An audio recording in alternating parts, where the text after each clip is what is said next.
സങ്കീർത്തനങ്ങളുടെ പുസ്തകം 106-ാം അധ്യായം 34 35 വാക്യങ്ങൾ നമ്മൾ വായിക്കുന്നു. കർത്താവ് കൽപ്പിച്ചതുപോലെ അവർ ജനതകളെ നശിപ്പിച്ചില്ല. അവരോട് ഇടകലർന്ന് അവരുടെ ആചാരങ്ങൾ ശീലിച്ചു. സംഭവം ഇതാണ്: ഈജിപ്തിൽ നിന്ന് ഇസ്രായേലിലേക്ക് യാത്രയായ ഇസ്രായേൽ ജനം വാഗ്ദത്ത ദേശത്തേക്കുള്ള യാത്രയ്ക്കിടയിൽ അനേകം ജനതകളെ കണ്ടുമുട്ടുന്നുണ്ട്. ആ ജനതകളോടൊന്നും കൂട്ടുകൂടരുതെന്ന്, അവരോട് ഇടകലരരുതെന്ന് ദൈവമായ കർത്താവ് അവർക്ക് കൽപ്പന നൽകിയിരുന്നു. എന്നാൽ മെരീബ ജലാശയത്തിനടുത്ത് വെച്ച്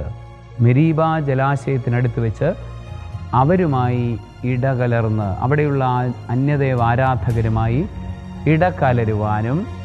ഇടകലർന്ന് അവരുടെ ആചാരങ്ങൾ സ്വീകരിക്കുവാനും ഇടയായി.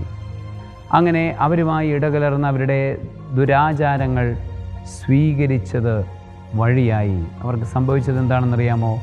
അവർ തിന്മയുടെ ആചാരങ്ങൾ, അല്ലെങ്കിൽ ആ വിജാതീയമായ ആചാരങ്ങൾ അവരുടെ ജീവിതത്തിലേക്ക്, പിന്നീട് വർഷങ്ങളോളം, നൂറ്റാണ്ടുകളോളം ഇസ്രായേൽ തിന്മയിൽ വീഴുന്നത് കാണാം. കാരണം ആ ഒരൊറ്റ നോട്ടക്കുറവ് കൊണ്ടാണ്. മോശയ്ക്കുണ്ടായ ഒരു നോട്ടക്കുറവ്. മോശ അതിനുവേണ്ടി അവർ വന്ന് അവധാനതയോടുകൂടിയും സ്നേഹത്തോടുകൂടിയൊക്കെ സംസാരിച്ചപ്പോൾ മോശ വിവേകരഹിതമായി അവരോട് സംസാരിച്ചു, ഇടകലരുവാൻ അനുവദിച്ചു. ആ ഇടകലർച്ച പിന്നീട് നൂറ്റാണ്ടുകളോളം ഇസ്രായേലിൻ്റെ ജീവിതത്തിൽ അന്യദേവാരാധനയുടെ കളയായി നിലനിൽക്കുവാനായിട്ട് ഇടയായി എന്നുള്ളത് നമ്മൾ ബൈബിൾ തുടർന്ന് വായിക്കുമ്പോൾ നമുക്ക് മനസ്സിലാവുന്നുണ്ട്. പ്രിയപ്പെട്ട സഹോദരങ്ങളെ, നമ്മളുടെ അനുദിന ജീവിതത്തിൽ ദൈവം ചില കൽപ്പനകൾ തരും. ചില വ്യക്തികളുമായി സഹകരിക്കരുത്, ചില കൂട്ടങ്ങളുമായി സഹകരിക്കരുതെന്ന് ദൈവം നമ്മളോട് പറയും. നമ്മൾ വിചാരിക്കും നമ്മളെല്ലാവരുടെയും സ്നേഹിതരല്ലേ എന്നൊക്കെ വിചാരിക്കും. പക്ഷേ ചിലവരെ നമ്മൾ മാറ്റി നിർത്തേണ്ടിയിരിക്കും. ഉദാഹരണത്തിന് അച്ഛൻ പറയാം, സ്കൂളിൽ പഠിക്കുന്ന കുട്ടികൾ കഞ്ചാവടിക്കുന്ന അല്ലെങ്കിൽ അതിലേക്ക് പോകുന്ന കുട്ടിയുടെ കൂട്ടുകൂടിയാൽ തീർച്ചയായിട്ടും ആ കുട്ടി നശിക്കും. കഞ്ചാവടിക്കുന്നവനും നശിക്കും, അവൻ്റെ പിന്നാലെ പോകുന്നവനും നശിക്കും. അപ്പോൾ ആ കുട്ടി ഒരിക്കലും മറ്റവൻ്റെ പിന്നാലെ പോകാൻ പാടില്ല. അത് ദൈവം കർശനമായി വിലക്കും. ഇവൻ പോയാൽ ഇവനും അതുപോലെ നശിക്കും. ഇവൻ നമ്മുടെ കുട്ടിയാണ് അല്ലെങ്കിൽ നമ്മുടെ ആളാണെന്ന് പറഞ്ഞുകൊണ്ട് ഇവൻ ചെയ്ത തെറ്റല്ലാതെ വരുമോ? അവൻ ചെയ്താലും അത് തെറ്റ് തന്നെയാണ്. ഇനി തെറ്റ് ചെയ്യുന്നവൻ്റെ കൂടെ കൂടാതെ നമ്മൾ മാറി നിൽക്കണമെന്നാണ് കർത്താവ് ആഗ്രഹിക്കുന്നത്. തെറ്റ് ചെയ്യുന്നവൻ്റെ കൂട്ടത്തിൽ പോയാൽ നിനക്ക് തെറ്റ് പറ്റുമെങ്കിൽ നീ ഒരിക്കലും അങ്ങോട്ട് പോകാൻ പാടില്ല എന്നാണ് ദൈവമായ കർത്താവ് നമ്മളോട് പറയുന്നത്. നമുക്കറിയാം, നമ്മൾ ഒരു സെക്യുലറിസ്റ്റ് ആയിട്ടുള്ളൊരു സമൂഹത്തിലാണ് ജീവിക്കുന്നത്. അപ്പോഴും ഈ കൽപ്പനകൾ പാലിക്കാൻ നമുക്ക് ബാധ്യതയുണ്ട്. ആരോടും കൂട്ടുകൂടണ്ട എന്നല്ല, പക്ഷേ ആത്മീയമായ മേഖലകളിൽ ഇടകലർച്ച ഉണ്ടാകാതിരിക്കാൻ നമ്മൾ ബോധം കാണിക്കണം. ആരാധനയുമായി ബന്ധപ്പെട്ട മേഖലകളിലേക്ക്, കുടുംബ ജീവിതവുമായി ബന്ധപ്പെട്ട മേഖലകളിലേക്ക്, കൂദാശകളുമായി ബന്ധപ്പെട്ട മേഖലകളിലേക്ക് അത്തരത്തിലുള്ള അരൂപികളെ, അത്തരത്തിലുള്ള അനുഭവങ്ങളെ അല്ലെങ്കിൽ അത്തരത്തിലുള്ള കൂട്ടുകെട്ടുകളെ കൊണ്ടുവരരുത് എന്ന് സഭ വളരെ ശക്തമായി നിഷ്കർഷിക്കുന്നുണ്ട്. അതുപോലെ തന്നെ ദൈവ വചനം അതുതന്നെയാണ് 10 ഇരട്ടി അധികമായിട്ട് നമ്മളെ പഠിപ്പിക്കുകയും ചെയ്യുന്നത്. നമ്മൾ അത്തരത്തിലുള്ള മിംഗ്ലിങ്ങിലേക്ക്, ഇടകലർച്ചകളിലേക്ക് പോയി കഴിഞ്ഞാൽ കൂദാശകളുടെ കോട്ടയ്ക്കുള്ളിലേക്ക് തിന്മ കടന്നു വരും. വിവാഹം എന്നതൊരു കൂദാശയുടെ കോട്ടയാണ്. അതിലേക്ക് അന്യദേവാരാധന കടത്തിക്കൊണ്ടുവരാൻ പാടില്ല. മിശ്ര വിവാഹം പോലുള്ള കാര്യങ്ങൾ പാടില്ല. അതുപോലെ തന്നെ വൈദിക വൃത്തി, അത് ഒരു കോട്ടയാണ്. നമ്മളുടെ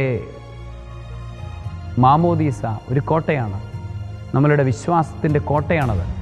ആ വിശ്വാസത്തിൻ്റെ കോട്ടയിലേക്ക് അന്യദേവ ആരാധനയോ ദൈവവിശ്വാസമോ നമ്മൾ ഇടകലർത്താൻ പാടുള്ളതല്ല. ഇന്നത്തെ വലിയ വായിൽ ഒന്നാം പ്രമാണ ലംഘനത്തെക്കുറിച്ച് പറയുന്നവർ പോലും ചില കാര്യങ്ങളിൽ അന്യദേവാരാധനയുമായി ബന്ധപ്പെട്ട കാര്യങ്ങളും അവയുടെ രീതികളുമൊക്കെ അനുവദിച്ചു കൊടുക്കുന്ന കാലം ഒരു രീതി കാണാം. പ്രത്യേകിച്ച് കരിസ്മാറ്റിക് മേഖലകളിൽ പ്രവർത്തിക്കുന്നവർ പോലും അത്തരത്തിലുള്ള, പൊതുവേ നമ്മൾ വിചാരിക്കും എല്ലാവരും ഒന്നാം പ്രമാണവുമായി ബന്ധപ്പെട്ട് വളരെ സ്ട്രിക്റ്റായിട്ടാണ് ജീവിക്കുന്നതെന്ന്. പക്ഷേ പലരും അത്തരത്തിൽ ചില കാര്യങ്ങളിലും ചില മേഖലകളിലുമൊക്കെ അത് ക്ഷണിച്ചു വരുത്തുന്ന, തിന്മ ക്ഷണിച്ചു വരുത്തും വിധം ജീവിക്കുന്നത് കാണാറുണ്ട്. ആകയാൽ ഒന്നാം പ്രമാണ ലംഘനവുമായി ബന്ധപ്പെട്ട ഒന്നും നമുക്ക് വേണ്ട എന്ന് നമ്മൾ തീരുമാനിക്കണം. പ്രത്യേകിച്ച്